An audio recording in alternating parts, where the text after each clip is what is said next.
Hey friends, what's up? Welcome back to Babylon Talmud.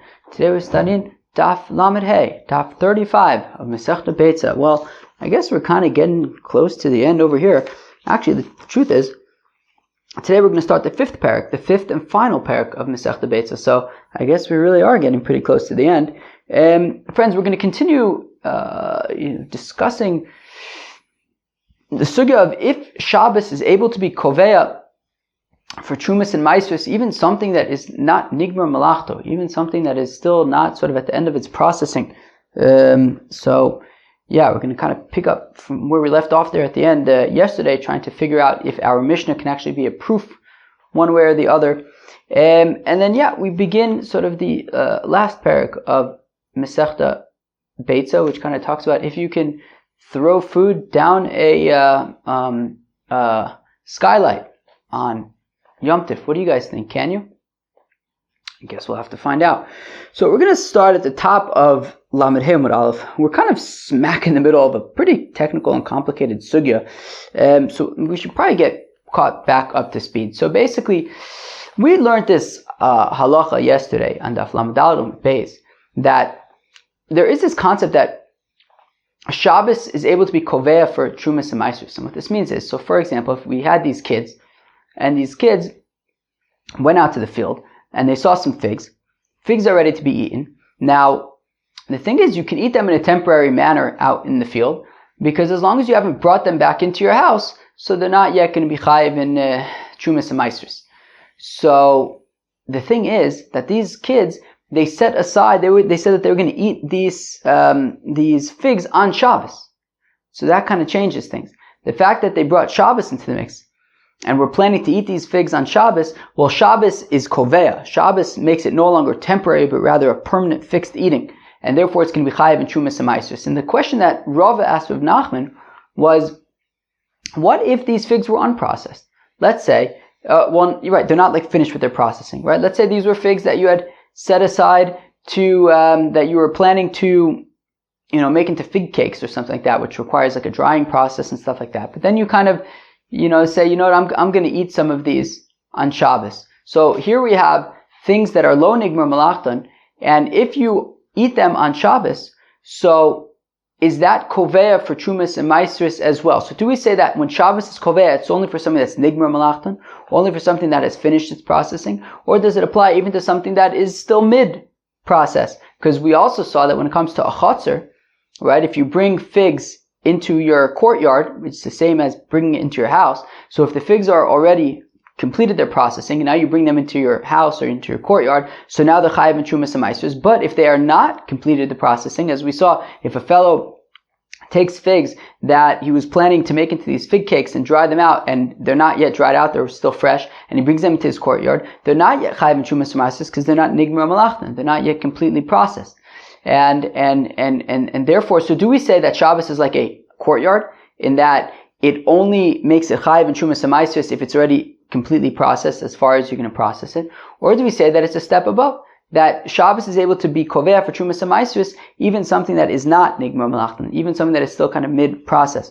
So, friends, that's the question we're trying to answer. So Mar Zutra, Rav Nachman son Mar Zutra, so one second. So Rav Nachman had answered that question by saying that Shabbos is kind of a global thing, that Shabbos is able to be koveya for Trumas and Maasros, whether it's something that has completed its processing or whether it's something that has not completed its processing. Shabbos will be koveya for Trumas and Maasros. Okay, very fun. Now, Mar Zutra with Rav Nachman, so Rav Nachman's son Mar Zutra tried to bring a proof from our Mishnah, that our Mishnah says that on Shemitah, on Erev Shabbos of Shemitah, so a fellow can go over to figs, and let's just say figs, and figs that you had set aside to dry out, so they're not yet completed their processing. And he could say, look, I'm going to eat these figs the next day. And that's fine, right? Meaning we're talking about figs that, right, we had just seen the other day or week or something, that if you have these figs that kind of are at the point where they're not quite muksa, right? Because what happens with figs is that you say, okay, I'm going to make them into dried figs. So then they go through a whole stage where they're inedible. They're rotten, essentially. But then ultimately, on the other end, they become edible and dried. So when they get kind of close to the end, they hit a stage where some people eat them, some people don't. So if you set it aside and say, you know what, I'm going to eat it tomorrow, then it's not muktzah. So we say that on the Shemitah year, you could do that. On the Shemitah year, you could say, on Friday, I'm going to eat these figs the next day on Shabbos. And they're not muktzah because you set them aside. And they're also not chayiv in Trumas HaMaasros. But the rest of the 6 years of the Shemitah cycle, you would not, the implication being that the rest of the 6 years of the Shemitah cycle, you would not be able to do this thing. You would not be able to go over to your figs that are almost done with the drying process and say, I'm going to eat these the next day. But why not? It must be, well, because Mimela Shabbos is going to make it now chayiv in Trumas HaMaasros. So what do we see from our Mishnah? That Shabbos is in fact kovea for Trumas HaMaasros, even something that has not completed its processing, that has not yet completed its processing. So Mar Zutra wanted to bring a proof from our Mishnah that Shabbos in fact is kovea for Trumas HaMaasros, but because on Shemitah there are no Trumas HaMaasros, we don't have to separate Trumas HaMaasros on Shemitah. That's why you can eat these figs the next day on Shabbos, because they're not muktzah, so you set them aside. The other 6 years of the Shemitah cycle, you would not be allowed to eat these figs the next day because Shabbos, even though they're not completed their processing, Shabbos Memela would make them chayiv in Trumas HaMaasros, and you didn't separate Trumas HaMaasros yet, so therefore you cannot eat these figs. We ended up saying, no, the Mishnah is not a proof. Actually, the reason why the chayiv in Trumas HaMaasros is not because Shabbos is kovea, but rather because since he said, as the Mishnah had said, that, well, since I'm going to be eating these figs tomorrow, he basically gave them significance. He said, well, these figs I'm going to be eating tomorrow. Because he gave them significance by setting them aside, that is why they're chayiv in Trumas and Maasros. Because he gave them significance, but it's not necessarily proof. It has nothing to do with Shabbos. To which the Gemara says, well, then what is Shabbos? So then why mention Shabbos in the first place? That was for a technical reason, to say that the only issue on Shabbos is going to be Trumas, the fact that you have to separate Trumas and Maasros because you gave significance to these figs. There's not going to be any issue of muktzah. Muktzah is not going to be a problem over here. That since you set them aside, they're not going to be muktzah. Which basically says that setting Trumas and Maasros is not Osur Midoraisa, because if it was Osur Midoraisa, then it would still be Muktzah Machmas Isser. We don't say that, so therefore it's not Muktzah. It's kind of teaching us a technical thing that Trumas, separating Trumas and Maasros is only Osur Midorabanan, not Osur Midoraisa. Okay, fine. Now, so where are we at right here? So where we're at right here is that we're saying that the reason why on the other 6 years of the Shemitah cycle, if you say, I'm going to eat these figs, these, nearly ripe, nearly dried figs the next day, you would, on Shabbos, you would not be allowed to eat them. It's because by setting them aside, you made them chayiv, by giving them significance, by setting them aside and saying, these I'm going to eat the next day, you make them chayiv in Trumas and Maasros. And as long as, and you won't be able to eat them because they're going to be chayiv in Trumas and Maasros. Now, Frekti Gemara at the top of Lamed Hey Amud Aleph, V'alo mosaru chozer. But 1 second. There's a concept that if you have, and we're going to see an example of this in a minute, but if you have like a whole collection, and then you separate something from a collection, but they can always just be put right back into the collection, so it's like they never left. Let's go weiter for a second. Right? This is an example of the extras can be returned. V'shamina le Rabbi Eliezer, and we know that according to Rabbi Eliezer, that in a situation where the extra can go back, it's not kavua. Let's go weiter for a second. The Tanan, as we learn in the Mishnah, if a fellow takes olives from like a container of olives, you had a whole like container, like a barrel or something full of olives, and you were kind of prepping them to make olive oil, and a fellow goes and chaps arayin some olives. Tovel achas b'melach ve'ochel. He can dip one at a time in salt, and he can eat the olives because it's in a temporary way, right? Trumas, right? It's still in the middle of processing. Right, they're going to ultimately be made into oil. Trumas and Maasros has not yet been separated. A fellow can chap arayin, 1 olive at a time, dip it in salt, eat it, enjoy it because it's in a temporary way. But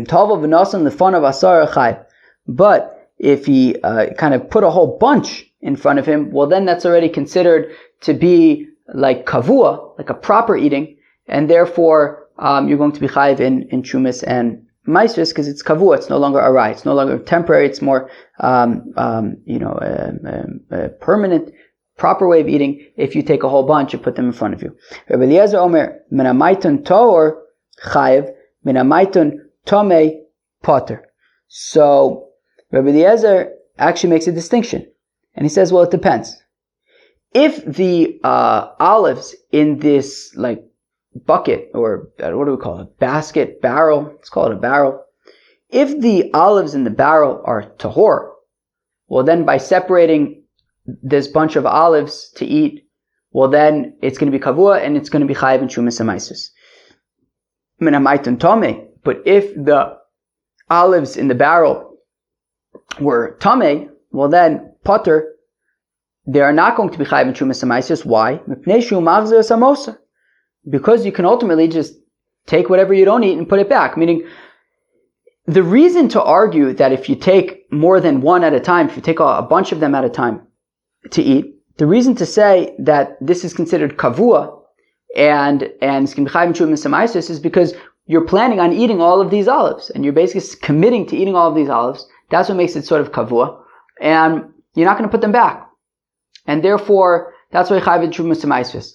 Now, Rabbi Eliezer says that that's not necessarily true. It depends if the olives themselves are tahor or tamei. Let's go weiter for a second. And we ask, Maishna Resho, Maishna Seifa. What's the difference if the barrel is full of tamei olives or tahor olives? And says Babo, well, Resho b'maitan tahor v'gavra tamei. When we say in the first part that if the olives in the barrel are tahor, so then they're going to be chayiv in Trumas and Maasros, it's talking about where the olives in the barrel are tahor, but the fellow who's chapen arayin, he's tamei.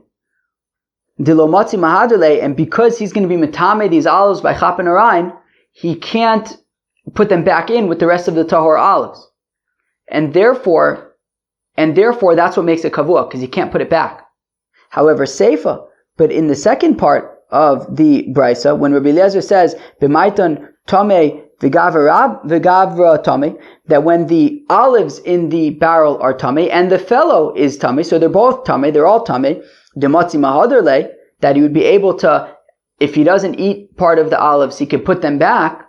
Well, in that case, where am I? Maitin tamei v'gavra demotzi mahaderle, he could put them back, and because he could put them back,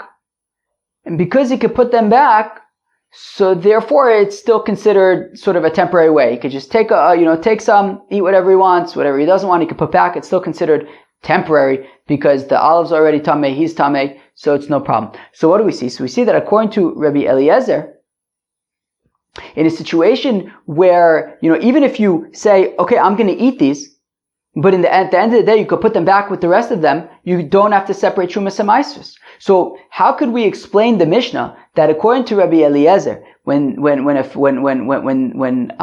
Shemitah year, you say, I'm going to eat these figs that are nearly dried the next day, so he's not going to be able to eat them because he would have to separate Trumas and Maasros. So he's not going to be able to eat them because he has to separate Trumas and Maasros, and we're saying that it's because since he says that I'm going to be eating them the next day, that gives them significance, and because he gave them the significance by saying that he's going to eat them the next day, that's why they're going to be chayiv in Trumas and Maasros, and since you don't separate Trumas and Maasros and Shabbos, you can't eat them. But I don't understand. I thought that according to Rabbi Eliezer, that wouldn't be enough. Just simply, saying that he's going to be eating them the next day isn't enough, because as we saw that even in a situation where you separate the olives, if you can then put them back, then they're not going to be chayiv in Trumas and Maasros. And in this case, he hasn't even separated them in the first place. He just said, I'm going to separate them. I'm going to eat them the next day. So in this case, there shouldn't really be any change of status to make them chayiv in Trumas and Maasros if we're just saying that it's because they said that they said that they're going to eat them. So and for the Gemara, well, let's say masnisa nami b'muktzah tar v'gavra tamei t'lomotzi mahaderle. So the Gemara gives like a funny little answer that'll be rejected instantly. which is, well, our Mishnah is talking about also a situation where the where the figs, what he's saying that he's going to eat the next day, were tahor, but he was tameh, and that's why he's not allowed to eat them. But it's not like he ever took them in the first place, right? In the case where we saw that Rabbi Eliezer talks about if they can be returned to the original place, then they're not chayim trumas hamaisus. That was talking about where he actually took some of the olives, and the olives were tahor. He was tummy. He couldn't actually put them back. But here, nobody touched anything. Nothing was moved. Nothing was nothing. So why should they be chayim trumas hamaisus? Se'ela Amar Rav Shimi bar Ashi. Rather, says Rav Shimi bar Ashi, look, Rabbi Eliezer Kalmar. He says, look. One second. Let's back up a second. Mar Zutra wanted to bring a proof from our Mishnah to support his father, Rav Nachman. And Mar Zutra wanted to say that, that because in our Mishnah we see that Rabbi Eliezer says that if he sets aside these fruits for the next day, right, these figs that are almost dry, right, Mar Zutra wants to say that if you set aside these figs for the next day that are almost dry, so during Shemitah you'll be allowed to eat them, but during the rest of the days of the year, but the rest of the years of the Shemitah cycle, you would not be allowed to eat them.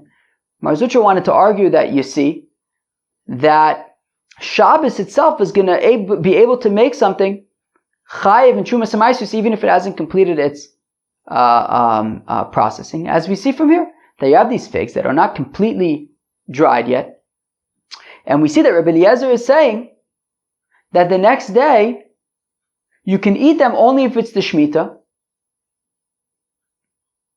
Right? He's setting them aside for Shabbos, and the next day you can only eat them if they're for Shemitah, if it's the Shemitah year. But any other year of the cycle, he would not be allowed to eat them. Why? Because Shabbos is going to be koveya even for something that has not completed its processing. But now, so what? That's great. Sure. So Rabbi Eliezer holds that Shabbos is able to be koveya even for something that has not completed its processing. But the rabbis argue on Rabbi Eliezer. And therefore, Mar Zutra bringing a proof from Rabbi Eliezer is not really a proof at all to say that Shabbos is koveya, because Memela, the Chachamim argue on him and say that Shabbos isn't koveya. So if we're going to ask a question on Rav Nachman, which is how could Rav Nachman say that Shabbos is koveya, whether for something that isn't fully processed, or whether it is fully processed or whether it isn't fully processed, Shabbos is going to be koveya for trumas hamaisus. But what about the fact that, sure, Rabbi Eliezer in our Mishnah would agree with that, but Chacham would argue with that and say that Shabbos is not koveya, something that is not yet completed its processing. Right? So Rabbi Eliezer Ka'amart, Rabbi Eliezer the Taime, sure, Rabbi Eliezer is according to his reasoning, Damar Truma Kava v'chol shekein Shabbos. Sure, Rabbi Eliezer is according to his reasoning that he says that Truma is koveya, and Memela Shabbos would also be koveya. Ditznan, let's go weiter. As we learn in the Mishnah, Peris shetarmanat shelo nigmar melachton. What if you have fruits that have not yet completed their processing? They have not yet completed their processing, and because they haven't completed their processing yet, right? Maybe you had figs that you wanted to make into dried figs or whatever it is. So they're not yet chayiv and trumas hamaisus. The chayiv and trumas hamaisus once they've completed their processing. So you have figs that you haven't yet completed the processing, and you nonetheless separated truma. Even though the processing was not yet complete. Rabbi Eliezer oser lecho me'en arai. Rabbi Eliezer says, well, that's it. Once you separate trumas, you also have to separate maisvis and go the whole 9 yards. Machachom matirin. But the Chachamim say that it is mutter, if it's not yet complete, even if you separated trumas, you could still eat from them in a temporary way. You don't have to immediately separate maisvis as well. So we want to say that just like Rabbi Eliezer says that when it comes to truma, even though, right, meaning you have these fruits that are not yet fully processed, once you separate truma, then already it's koveya, you have to separate all the maisvis. So then it'll also say that on Shabbos, when eating is chashuv on Shabbos, so then also, even though the processing is not complete, he says you're going to have to separate Trumas and Maasros. But the Chachamim don't agree with Rabbi Eliezer. And they say that when you have fruits that have not yet finished their processing, and you separate Truma, you don't have to separate Maasros, and therefore there's no argument to necessarily separate. So meaning even if you separate Trumas from this uncompleted process, right? These fruits that are not yet complete their process, even though you separate Trumas, you don't have to separate Maasros immediately. And they'll also not necessarily argue that Shabbos is going to be Kovea. So that's a Rabbi Eliezer thing. But the Chachamim would argue, and they wouldn't necessarily say that Shabbos is Kovea for something that has not yet completed its processing. And that's the question to ask on Rav Nachman. How could Rav Nachman say that Shabbos is Kovea even for something that has not yet completed its processing if the Chachamim seem to be saying that Shabbos is not Kovea for something that has not yet completed its processing? The Tashma, we say, wait, come in here. Miseifa. V'chachamim omrim, what did the Chachamim say in our Mishnah? Ad sheyir shom v'yomim mikan ve'ad kan. That the Chachamim say, so whereas Rabbi Eliezer says in our Mishnah, that on Shemitah he could say, mikan ani ochel l'mocher, I'm just going to chapara in these figs the next day. The Chachamim say, ad sheyir shom v'yomim mikan ve'ad kan. He has to be more specific. He has to say, look, I'm going to eat these specific fruits the next day. Okay, fine. So says the Gemara, Taima de'erev Shabbos b'shvius, tilabar isureu. Well, one second. This is specifically Erev Shabbos during the Shemitah cycle, because you don't have to separate Trumas and Maasros. Right? The only problem is Muksa, but he says, look, I'm going to be eating from these specific fruits the next day. They're no longer Muksa, you don't have to worry about Trumas and Maasros. But the other 6 years of the Shemitah cycle, Dibnei Isurei Ninu, where you're going to have to separate Trumas and Maasros, Asurim. You're not going to be able to eat these figs on Shabbos. My time, how come? Labmish from the Shabbos Kova. Is it not because Shabbos is Koveh? So we want to say, just like we were saying with Rabbi Eliezer earlier, so now we're saying the same thing according to the Chachamim. Can you make the same argument that according to the Chachamim, that how come the rest of the 6 years of the Shemitah cycle you're not allowed to eat these figs? Isn't it because Shabbos is Koveh, and now you're going to have to separate Trumas and Maasros? Lo shani asim came into Amar mikan vad kan ani ochel l'macher kovale. So the Gemara answers no. That's because since he specifically, just like we answered earlier, since he specifically says I'm going to be eating from here until here, and he's specific about it, that's why he's kovea. And once it's kavua, so you have to separate Trumas and Maasros. Yochi mai ir yeshabbos afilu b'chol nami. But if that's the case, like we asked at the end of the day yesterday, then what's the significance of Shabbos over here? The significance is that he's saying, I want to eat these specific fruits, and that's what makes it chashuv. So, Kamash Milan, the Tevel Muchanu, it's a Shabbos, Shim Over V'Tikno Mesukan. Well, no, the Chiddush is a secondary thing. The reason why it's going to be chayiv in Trumas and Maasros in the other 6 years of the Shemitah cycle is because he's saying, look, this is what I'm planning to eat, so he gives it significance. The importance of Shabbos in this whole context is to say that the only problem here is the fact, meaning on the other 6 years of the cycle, if this was Shabbos, the only problem here would be that, well, since you said I'm going to be eating the specific parts, so then it's going to be chayiv in Trumas and Maasros because you gave it significance. But there is not going to be an issue of muksa. That because you said I'm going to be eating these the next day, they're not muksa, and therefore we see that, well, if somebody would, that if somebody would, separate Trumas and Maasros on Shabbos, even though he shouldn't, even though he shouldn't have, there's no longer an issue of Truma, and there's no problem of, there's no issue of Trumas and Maasros, and also there's no problem of muksa. So we see that because he set it aside, there's not an issue of muksa. The only issue is going to be separating Trumas and Maasros. But really, the reason why you're chayiv in Trumas and Maasros is not because Shabbos is kovea with something that has not completed its processing, but rather because he said he's going to eat these specific fruits. That's what gives it significance. So we haven't necessarily found a proof to support Rav Nachman's assertion that Shabbos is kovea even for something that has not yet completed its processing. If anything, we seem to be arguing that according to the Chachamim, Shabbos would not be kovea for something that is not yet completely processed. Wow, that was an exciting sugya. You guys all had fun there? Fact the Gemara. One second. I don't understand Rabbi Eliezer. He seems to be contradicting himself. On the one hand, he says in our Mishnah that Shabbos is koveh for Trumas and Maisus. Yet on the other hand, we see what? A fellow was eating a cluster of grapes, and then he went from his garden into his courtyard. So now a cluster of grapes is not yet finished its processing. The assumption is that a cluster of grapes is going to be continued in its process to be made into wine. And therefore, this fellow was eating a cluster of grapes, and it was not yet finished its processing, and he takes them in from his gina, from his garden, which is, you can eat them in a sort of temporary way, l'chotzer, and he brings them now into his chotzer, which, if it was already finished its processing, so then it would be chayv and shumas and maisers. But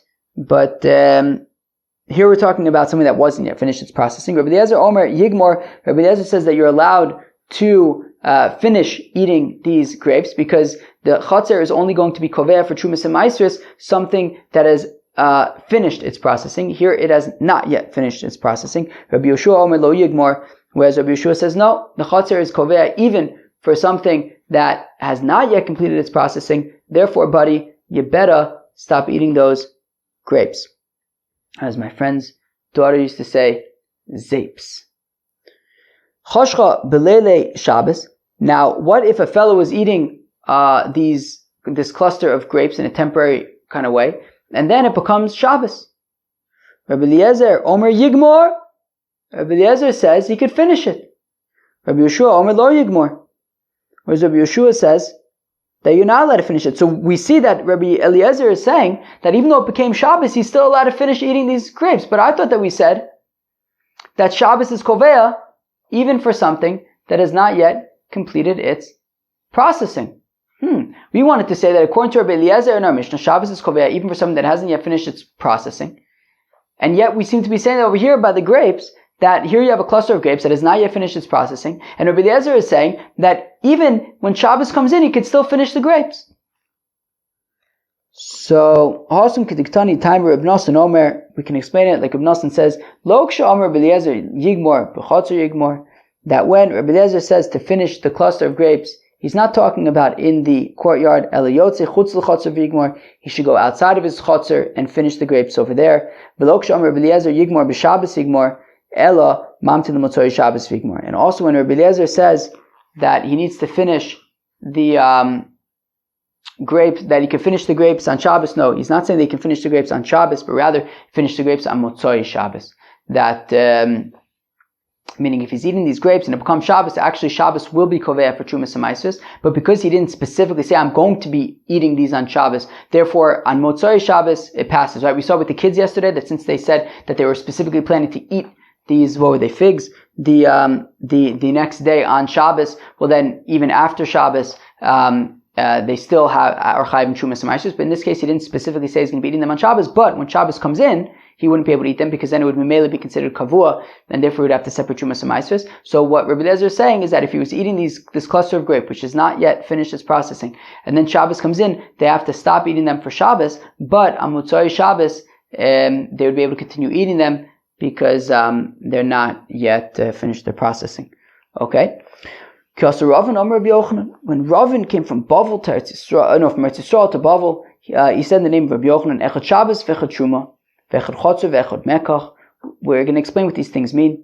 When it comes to Shabbos, when it comes to Truma, when it comes to a courtyard, when it comes to buying something, Kulin in Kovin, Ela b'davar shenigma melachtan, so that's only going to make something kavua, meaning chayiv and Trumas and Maasros, only for something that has completed its processing. Shabbos, lafuke midehil. So now we're going to go through each of these. We're going to go through Shabbos, Truma, Chotzer, and Mekach, and explain what it means that they are not, that they are only koveya, something that has completed its processing. Shabbos, lafuke midehil. So Shabbos to exclude from what Hillel says, the Tanya, as we learn in a Beitzah, Ma'avir Peiros mimakom l'makom likatzos.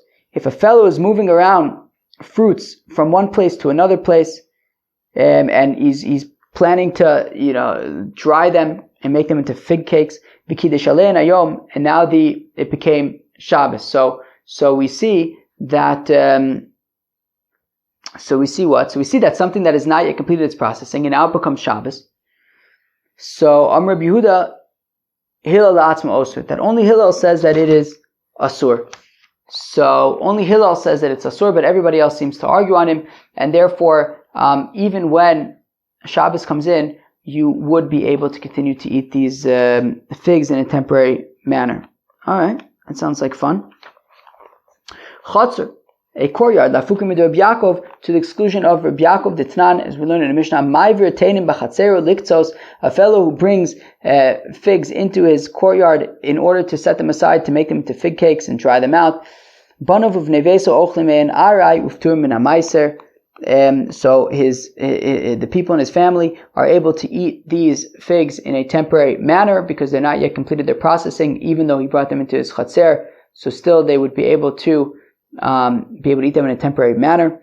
Vitani Allah Rabbi Yaakov Mechayev, Rabbi Yosef Rabbi Yehuda Poter, that Rabbi Yaakov actually says that you would be chayev, that you would not be allowed to eat these figs in a temporary manner. You would have to separate trumas and maasros, even though they haven't completed their processing. But Rabbi Yosef Rabbi Yehuda says that they would be poter since they have not yet completed their processing. Bringing them into the chotzer is irrelevant, and you can continue to eat them in a temporary manner. And that's what we are assuming is the halacha. Truma, at least according to Rabbi Yochanan. Truma, lafukim mit Rabbi Eliezer. So, truma, when we say that, something that is not yet completed its processing in the context of truma, so we say that, it's not kovel, lafukim mit Rabbi Eliezer, to the exclusion of the opinion of Rabbi Eliezer that we saw earlier. The Tanan, as we learned in the Mishnah, peris shetarmon, acheloni nigma malachton, that if you have fruits that you separated truma before they completed their processing, Rabbi Eliezer oser lecho me'en arai. Rabbi Eliezer says that you are not allowed to eat them in a temporary manner. B'chacham matirin, whereas the chacham say that you are allowed to eat them in a temporary manner. So we see also in the context of truma, right, unprocessed, fruits that have not completed their processing, you set aside truma. So nonetheless, you would still be allowed to eat them in a temporary manner, according to the chacham. Fine. Mekach, a transaction, a fellow purchases figs from an Amma Oretz, a person who's not necessarily super learned, and we have to be concerned that maybe he didn't separate Meiser. But Makom Shirov B'nei Adam Dorsin, well, in a place that most people trample on them, and therefore you can assume that they are lo nigma malachtan, that they have not yet completed their processing. Ochomein arai u'ma'asron demai, so we can eat from them in a temporary way, right? Because they're unprocessed, you can eat from them in a temporary way, and you separate meiser. So we see that even though, right, and we separate meiser demai, not vadai, not because you have to separate meiser, but as out of concern, right, that we're not sure. So we see that a purchase does not make, right, when you have these peris shelo nigma malachtan, that they're not yet complete. So if you purchase them from an Amma Aretz, so you don't have to separate meiser, certainly. So we see that the transaction does not make them considered kavua, in that you would have to separate meiser. So shma mino, what do we see? Tlos. We learned three things. Shma mino mekach eina kovas el b'davar sh'nigma malachto. So we see that a transaction, a purpose, a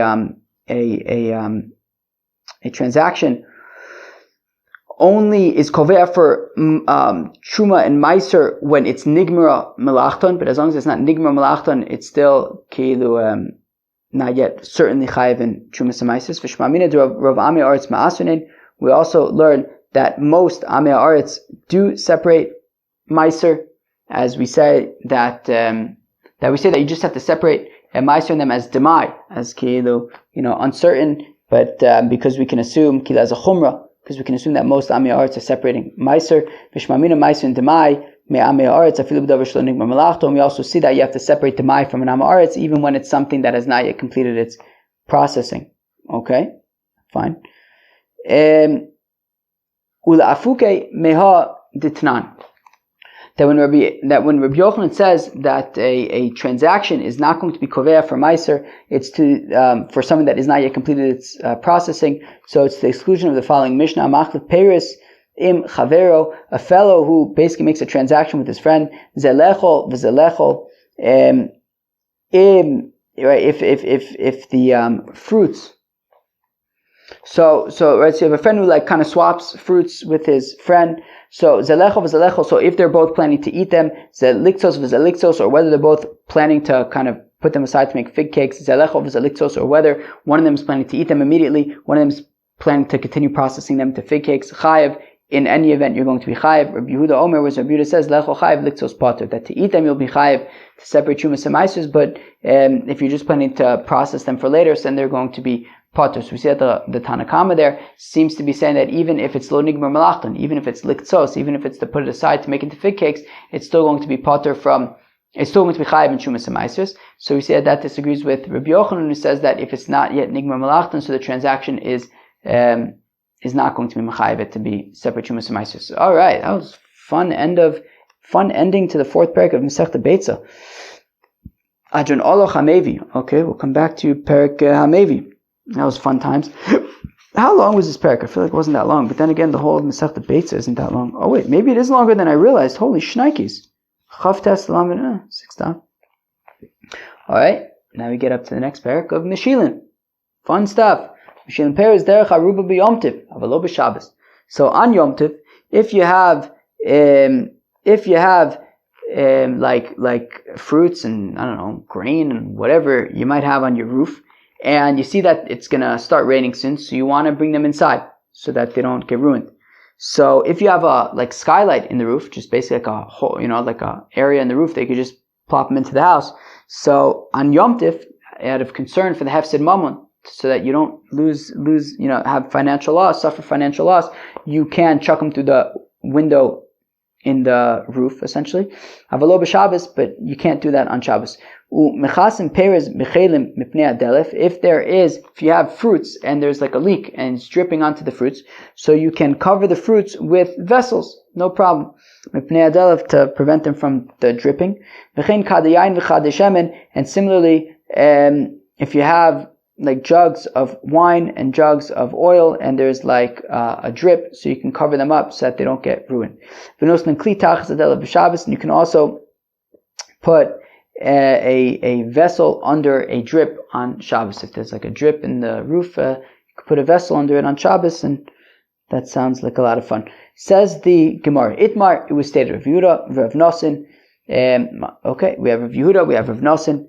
Chad Tani Meshilin v'chad Tani Mashchilin. One of them says Meshilin, and one of them says Mashchilin. Okay, one of them says Meshilin Paris, one says Mashchilin Paris. Alright?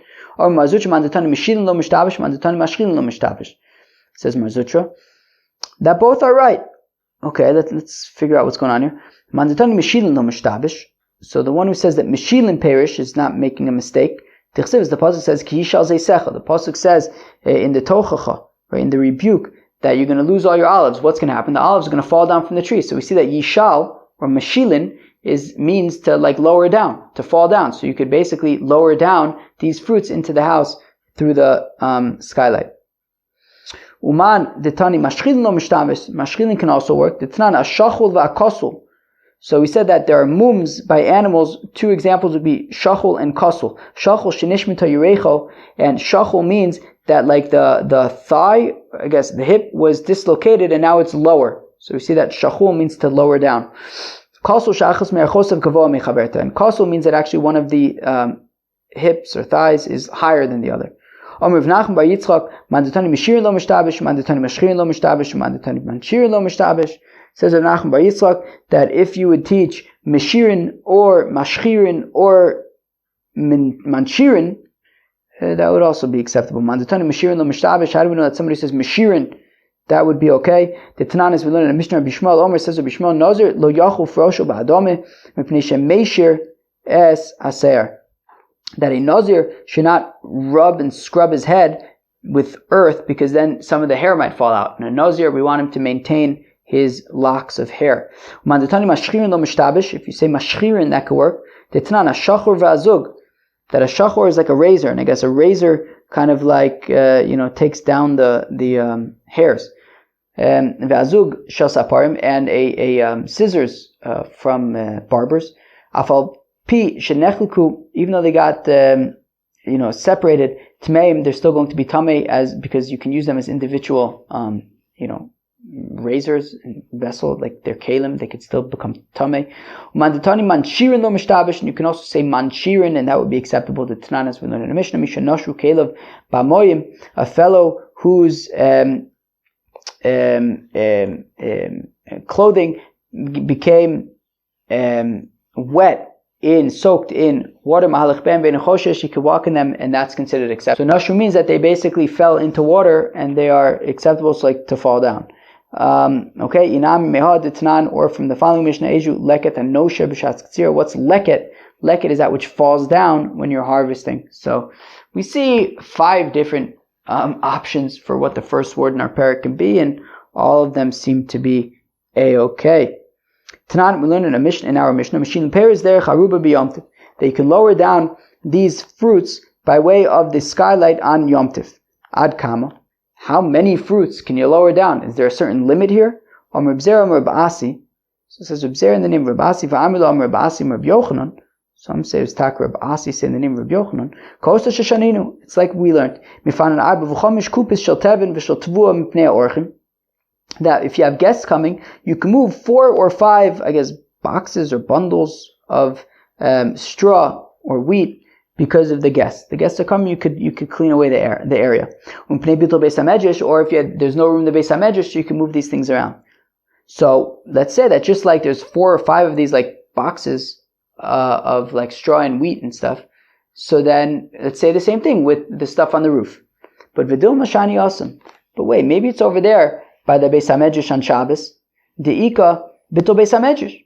Well, because if you don't move away these things, then there's Bittul Beis HaMedrash, so you can move away 4 or 5 boxes worth of stuff. But over here, there's no Bittul Beis HaMedrash. You just don't want to lose, you don't want a financial loss to your wheat and stuff. So maybe in that case, you would not be allowed, 4 or 5 boxes to move through the skylight. Inami.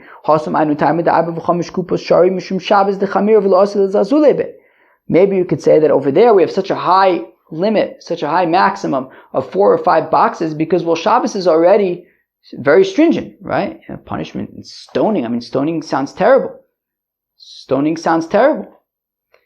Sounds terrible. Very bad. So therefore, on Shabbos, where there's a lot more at stake, so you can move around 4 or 5 boxes for guests or for students to learn and study in the Beis HaMedrash, and we're not concerned they're going to get carried away and do something, and be mezalzel Shabbos, because we have proper punishments to keep people in place. But maybe I'll say that not on Yom Tov, because Yom Tov is more, lighter. We just whip you a little bit, which does not sound pleasant either. I don't know. They both kind of sound pretty bad. Which one's worse? Stoning, I guess, ultimately results in your death. So I guess there's that part of it. Yeah, it's pretty bad, I guess. Fine. Or I can make the opposite argument, explaining why maybe on Shabbos, on Yom Tif, we should actually be more permissive. Right? But maybe I can make the argument that over here on Yom Tif, where, on Shabbos, when we're talking about your guests are coming or to make room in the Beis HaMedrash, so there's no financial loss here at stake. You just want to make room. But over here, there's actual financial loss. So maybe I can make the argument that you should be allowed to remove even more than 4 or 5 boxes. So, I just took a cliffhanger. We're going to have to pick up from here tomorrow. Or should we just go weiter? No, we shouldn't go weiter. Okay, fine.